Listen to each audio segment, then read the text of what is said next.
membuat mereka hampir tidak bisa memfokuskan perhatian. Nah, biasanya orang schizofren ini tampak sangat waspada atau bahasanya hypervigilant dan sangat sensitif terhadap suara dari luar, khususnya ketika pas awal-awal gangguan atau pas fase prodromalnya tadi, gitu.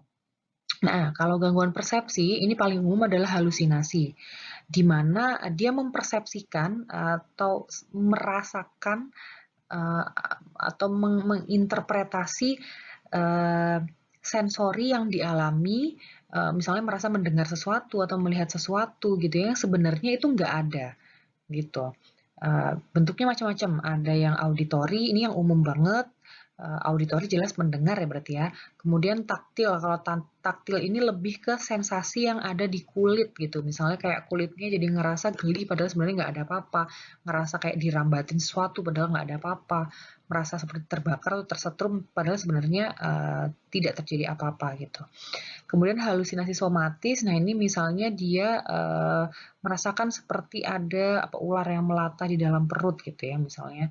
Ini juga yang umum terjadi, taktil dan somatis. Kemudian visual, seakan-akan melihat sesuatu yang sebenarnya nggak ada. Atau halusinasi pengecapan. Kalau pengecapan kan berarti dari sensorinya rasa lidah gitu ya. Nah ini seperti merasakan sesuatu padahal sebenarnya dia nggak ada stimulus apapun. Kalau olfaktori berarti mencium ya. Walaupun ini sebenarnya jarang terjadi. Misalnya kayak kayak mencium bau busuk atau apa, walaupun sebenarnya itu nggak ada apa-apa, hanya dia sendiri gitu yang merasakannya. Nah, penyebab halusinasi kalau di buku dijelaskan bahwa ada dua-duanya sebenarnya biologis ya penyebabnya. Sejauh ini itu adalah karena ada keterlibatan neurotransmitter dopamin. Nah, disampaikan bahwa obat antipsikosis itu biasanya berfungsi untuk menghambat aktivitas dopamin dan mengurangi halusinasi. Sebaliknya, obat-obatan contohnya kokain misalnya yang menyebabkan produksi dopamin meninggi ini biasanya menimbulkan halusinasi. Nah, dari pengalaman di tempat praktek atau di rumah sakit jiwa itu sebenarnya cukup banyak pasien-pasien yang mengalami skizofrenia itu punya riwayat penggunaan obat-obatan terlarang, narkoba itu dalam dosis tinggi dan apa namanya durasi yang cukup panjang. Jadi misalnya sejak SMP gitu ya, terus kemudian dosisnya tinggi dan lama bertahun-tahun penggunaannya. Nah, biasanya di awal-awal dewasa itu baru mulai muncul tuh fase prodromalnya gitu. Kemudian baru mulai muncul skizofrenia. Nah, itu riwayat-riwayat penggunaan narkoba itu juga apa bisa menjelaskan bahwa keterlibatan neurotransmitter dopamin ini bisa menjadi salah satu penyebab halusinasi. Kemudian lobus frontalis, lobus cortex frontal atau frontal cortex. Nah, disampaikan bahwa adanya kerusakan pada struktur otak. Kalau ngomongin tentang skizofrenia, delusi, halusinasi, itu juga dijelaskan bahwa aspek struktur dan fungsi otaknya berpengaruh.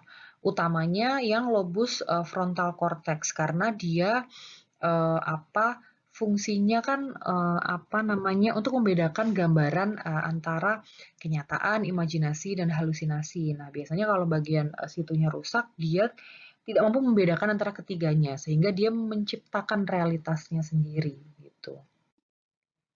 Nah, kalau gangguan emosional ini lebih ke emosinya tidak seperti orang umum gitu ya, ekspresi emosinya.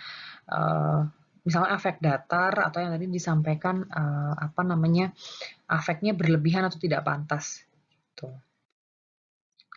Jenis pelemahan lainnya tadi disampaikan kebingungan identitas pribadi, gangguan kehendak, misalnya hilangnya inisiatif untuk melakukan aktivitas yang bertujuan, atau perilaku katatonia, yaitu yang tidak menyadari lingkungan dan mempertahankan postur yang tetap atau kaku, yang terkesan aneh gitu. Misalnya dia berdiri, misalnya posisi hormat dalam waktu yang berjam-jam lamanya dan badannya cenderung kaku dan bahkan mungkin bisa sampai bengkak gitu karena posisi berdirinya yang nggak benar misalnya atau posisi yang bertahan berjam-jam lamanya. kayak freezing gitu, kayak dia nge-freeze gitu.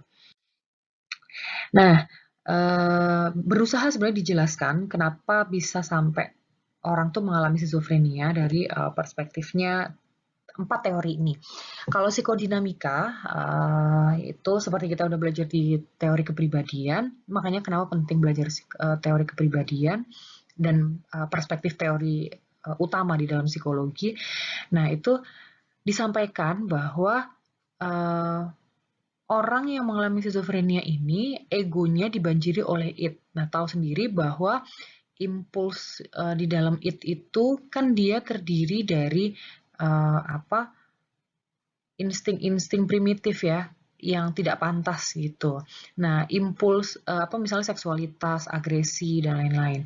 Nah, impuls id ini dia mengancam ego dan meningkatkan konflik intrasikis yang intens sehingga dalam kondisi terancam seseorang kan cenderung menampilkan atau menunjukkan egonya menampilkan mekanisme pertahanan diri. Nah, kalau di sini disampaikan salah satunya adalah regresi. Jadi kemunduran tahap psikoseksualnya. Jadi kelakuannya menjadi kekanak-kanakan dan lain sebagainya misalnya. Dan di sini juga terjadinya penurunan fungsi ego sehingga dia tidak bisa membedakan apa realitas dengan id gitu. Misalnya jadi id-nya udah jebol gitu kalau kalau orang schizofren ini sehingga dia penurunan fungsi ego ini menyebabkan nggak ke filter gitu jadi terpisahnya diri dari realitas. Kemudian kalau dari teori pembelajaran atau behaviorisme gitu ya atau sosial kognitif ini sama-sama dari proses pembelajaran. Orang dengan schizophrenia, dia belajar menunjukkan perilaku aneh tertentu jika perilaku ini cenderung mendapatkan penguatan daripada perilaku yang normal. Sebenarnya teori ini tidak bisa digunakan untuk menjelaskan kenapa schizofren muncul, tapi lebih ke perilakunya. Jadi perilaku atau gejala schizofrenianya itu karena dapat penguatan dari lingkungan sehingga dia cenderung mempertahankan perilaku itu gitu di beberapa penelitian walaupun ini butuh diteliti lebih lanjut. Kemudian kalau faktor biologis seperti tadi yang dijelaskan misalnya contohnya dalam kemunculan halusinasi itu kan ada faktor-faktor biologis yang sangat berperan gitu. Kemudian juga genetika, keturunan gitu ya. Jadi ketika di keluarga kita ada yang punya riwayat schizofrenia, biasanya generasi di bawahnya itu berpotensi lebih rentan juga bisa mengalami schizophrenia walaupun tidak seluruhnya pasti gitu ya karena ini sifatnya ya yang seperti saya jelaskan mirip dengan gangguan psikologis lainnya misalnya depresi, bipolar dan lain sebagainya lebih rentan iya, tapi belum tentu langsung mengalami gitu, karena tergantung pola lifestyle-nya gitu ya dan lain sebagainya. Kalau keluarganya sangat suportif gitu dan kitanya bisa cukup meregulasi itu gitu ya, tidak akan